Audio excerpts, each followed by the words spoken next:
Hi guys, it's Mikael. Today we're gonna do a little review of the small tanks, which are gonna be Swedish tanks, the infamous free tank slot and the tier 1 Strv.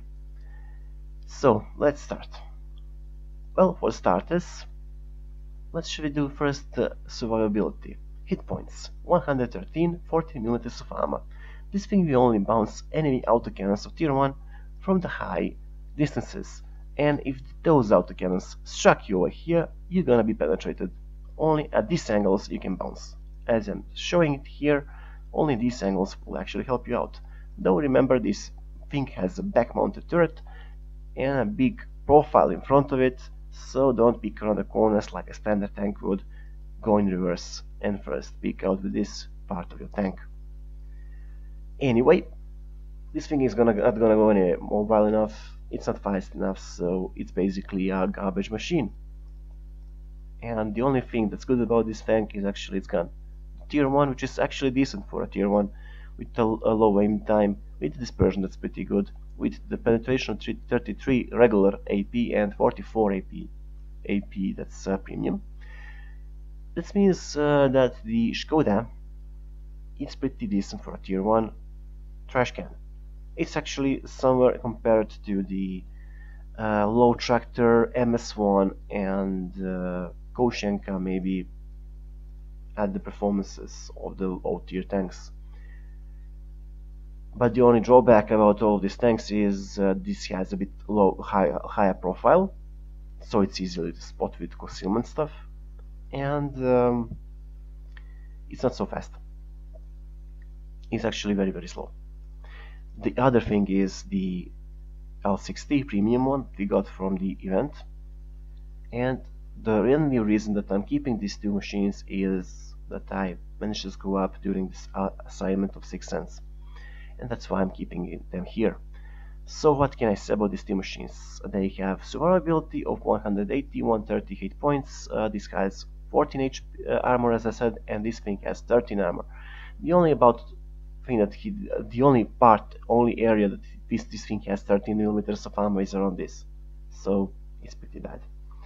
The tank gun on this thing is the 20mm gun, same that you will get on the tier 1, but as you know, the performances of tier 2 and tier 1 guns are definitely a little bit in favor for the this gun, a little bit in favor for the tier 2 gun. 2.5 aim time, 2-second aim time, dispersion better, and so on and so on. But the AP rounds 27mm are regular penetration 38, so that means you have to flank a lot, and you're gonna see the situation with this tank when I manage to flank the enemy and my regular shots don't penetrate a lightly armored target.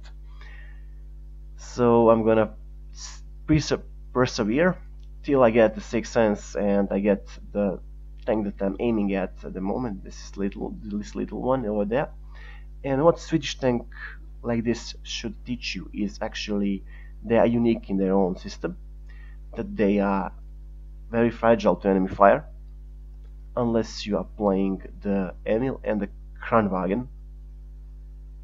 So only these three guys have some armored turrets, while all the other things are basically relying on the sloping or on their speed, which unfortunately this one doesn't have. But this thing, it's so and so. But it's, let's say, outclassed by the regular Panzer II, of course. Anyway, let's not dwell too much on that stats because they're not worth of looking. If you want to go with the cheaper variant of this thing, I suggest you mount improved ventilation system, and for the cheapest thing that you can run on it, Bino telescope and cam on it. You can go nuts and go with the coated and the enhanced gun length drive on both those vehicles, but I don't recommend that because they're not so much battle effective and they're not worth your investment in them. First skill 6 cents. You can go with the camo if you want to hide the tank, or you can go with the repairs like I did, because I'm gonna prepare this thing for the medium tank crew, and that's how you can go. Anyway, let's stop talking the garage, let's jump into battle so I can show you how this thing is played. And I really wonder what would be the Swedish chef from the Muppet Show actually say about this thing. Tushki, tushki, tushki, tu. Maybe we are off. No, I'm not making fun of my Swedish audience, I'm just making fun of this little tin can. Anyway, let's see. This little tin can cannot go very fast. The same as the wall tractor in front of us is being a bit problematic. Anyway, as you can see in the tier 1, you don't have the option to go very fast anywhere. Actually, you could do with the T1 Cunningham, but you'll get yourself killed pretty early. And that's not the way you want to go. So what you need to do with this Swedish thing is actually keep alive as long as you can do it. And I'm gonna show you how not and how actually to do in the tier 1 games with this little tank. First, how not to do is not to start firing on your own bloody allies. That's gonna cost you a lot. Not just that, you're gonna get banned pretty easily because the penalties are harsh. Anyway, I'm gonna get into the battle right now. Light tractor in my team, light tractor in the enemy team, exchange fire at the start.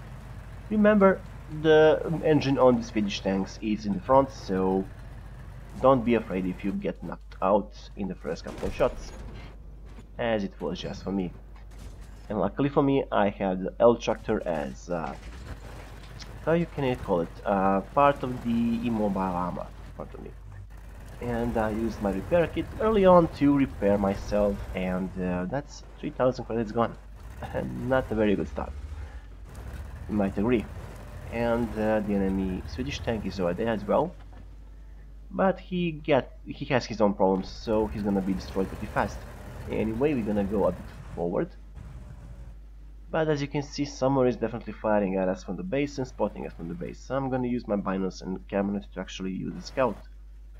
Be a passive scout, to be more honest with you. And this is the enemy light tractor that I'm zooming in on him, and I'm using my semi-automatic gun to get him. If I was using the automatic gun, I won't even be able to scratch him. But these two shots are basically worth it, and I managed to get the target done. Anyway, we're gonna use the Strv in front of us as armor sooner or later, because as you can see, the enemy light tractor is definitely camping hard and it's making a kill zone in front of us. And I'm just realizing that, and I got one shot into me, the other went past me, and I fired blindly one of the shots. And as you can see, the enemy Strv is over there as well, so let's see where the last time when the shot came in, it was over there. We're gonna fire one over there, we're gonna fire one lower a bit, and we're gonna fire one in the right, so we can actually see when the enemy fires back at us, because we have the binos. He doesn't have the binos, I think he's actually aiming at us, but he's just getting the wreck in front of us, and that's a kill for us. And unfortunately, as I said before, this is how not to play it. It's actually how not to play to rush in front of the enemy and get yourself killed pretty early. The score was 9-2 or 9-3. Now it's 10-8. Because of our team rushing, we managed to get ourselves killed. And in this game, as I said before, the one who spots the enemy has the main advantage. The other who doesn't spot the enemy, well, usually loses. Anyway, now it's the situation when I talked about that little problem about this tank. This is the peak nose in front of it and the turret that's way behind it. So we're gonna actually exploit that situation and hope that the enemy doesn't understand how basic physics work. So, light tractor is exchanging fire with the Strv. So, as I noticed something right now is actually that Strv has a large profile when he goes forward, and I'm actually risking over here quite a lot, and I realize that I real-angle myself, get a clean shot on the enemy nose while he doesn't have any chance to get us at all. So I'm doing a smart decision right now, and that's only picking up my turret. The problem is I lost so much HP that I'm just one shot away from going back to garage. But as you can see, the Strv has a long nose, as I said before, and I'm using that long nose against these two guys to actually get them or lure them to be destroyed. So once they get punched by the nose, we notice that the enemy R2 tractor actually the Renault Erotsu, is missing, and he's not going around this part of the hill. So he's definitely going to stay in the middle and provide spots for the wall tractor that's at the moment in 5 kills. Let's speed up a bit so we can get an engagement going. And as you see, we lost our light tractor. And I'm thinking the Air Otsu is definitely going on the right or over here. So I'm trying to get, as you can see, a good aim on him. The situation is that the Air Otsu is going to do something else. He's going to actually go around and try to minimize his exposure. But remember, every Renault, even the French, Chinese, Japanese, have the little weak spot on their big cupola. Even though the Erotsu is one of the best angled and the best armored of 3 Renaults that are in the game. So let's speed up a bit, so we can skip the waiting time. The waiting game is over here. We barely cut the mouse. I'm thinking that he's over there, but he's not over there, as I see. The enemy tractor destroys our ally and the Erotsu is going over here, and I'm using the guys that were destroyed in front of me as a cover, so I can get my aim faster than the Erotsu is gonna get his aim on me. And I'm gonna use the cover of destroyed tanks once again and the power of the binoculars and camera to spot the enemy first. Now the L tractor is definitely an experienced silk hopper, so we're gonna do something like going a bit of side scraping system and only picking out our turret. Once we manage to spot him, he fires, he misses, we fire one at him, we hit him, and other shot hits him and destroys him. So 500 damage done, which is not bad at all, which is a bit more than 500 because we managed to plant one shot blindly into the enemy Strv, and that's the score for this game. Let's jump into another game with the L60 so I can show you how that game is played.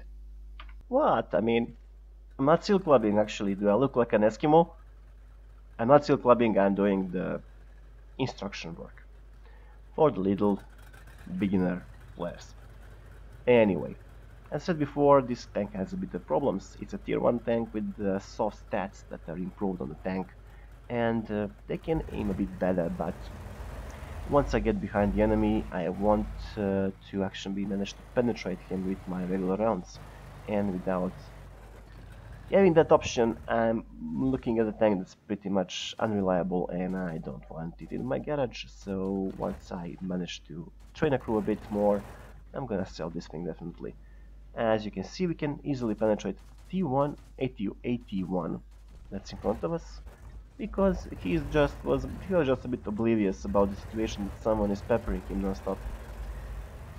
So first time when you start to play this game, you have to be aware of your surroundings, and by some luck we managed to penetrate even the R35, which is considered to be a French micromouse in this tier. And the problem I'm gonna showcase you right now is this tank lacks penetration with his regular rounds against the equivalent tier tanks, not to mention tier 3. And this thing can see tier 3s. I managed to somehow managed to penetrate them to a light tank, but for example I can destroy an M1, MS1, and I'm going to show you how right now. MS1 doesn't have any armor just like myself, and he cannot withstand the firepower that I'm getting into it. And I managed to over-penetrate and kill both of his crew members with this little burst, but I cannot penetrate the side of the RT-35. That's a bit problematic for this tank, that's why most players are selling this tank and using it as a garage slot. I'm now reverting back to the regular rounds. I'm not gonna waste any credits on this game.